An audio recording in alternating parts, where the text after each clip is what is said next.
السلام عليكم. تحت الطلب بزاف الاخوات بغاو هذا الخبز هذا نوجدو معاهم بدقيق ايلان يعني خالي من الجلوتين، وكذلك دقيق الذرة. بقاو معايا تشوفوا المقادير طريقة التحضير.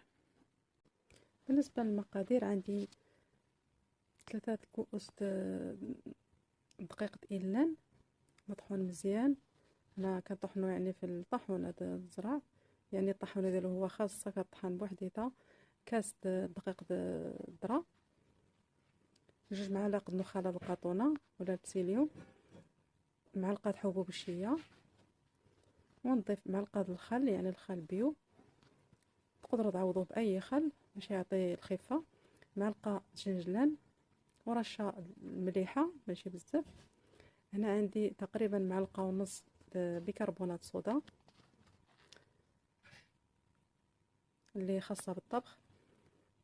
هنا عندي شوية واحد القريصة الخميرة كيماوية، تقدروا تعوضوها يعني ما عندكمش بيكربونات تعوضوها خميرة كيماوية عادي، خمارة واحدة ولا خمارة ونص. انا بالنسبه للعجينه يعني الماء غنضيف نفس الكاس اللي عبرت فيه الدقيق، عبرت فيه 4 كيسان د الماء، وخليت العجينه هكا تكون مرخوفه مزيان. فقط غتخلوها ترتاح واحد 5 دقائق هكا على بال ما تجمعوا الدنيا. صافي هاد نلقى العجينه ديالكم شادت، لان النخاله القطونه والشيه كيشدوا دغيا يشربوا الماء دغيا. انا رجعت معكم هنا باش نقرصوا الخبيزات ديالنا. هنا دهنت اللاطه بزيت الزيتون باش يكون هكا الوصفه كامله صحيه. بالنسبه للخبز تحكموا نتوما في السمكه ديالها وفي الكفر ديالها قداش الحجم، يعني واش كبير ولا صغير. انا درت خبيزات صغيورين هكا موين. هنا نفزقوجاهم شويه بالماء، يعني غير الصبعان ديالنا نفزقوهم في الماء ونرشوا عليهم زرارع.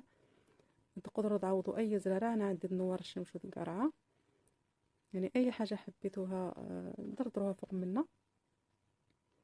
صافي هنا الفران ديالي عندي سخون.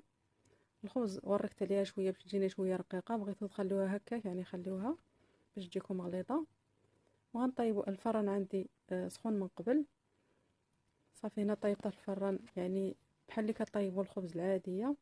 الخبيزه ديالي هي خرجت، ما درت لا ورق الزبده لا حتى شي حاجه، وتقلعت يعني بسهوله من بلاصتها. وصافي كان هذا هو الفيديو ديالنا. كنتمنى يا ربي يعجبكم. الخبيزه يعني تفتحها بالموس، تعمرها باي حشوه عندك، ومع الزيت البلديه كتجي رائعه. والزبده اي حاجه درتها معها، فقط خصكم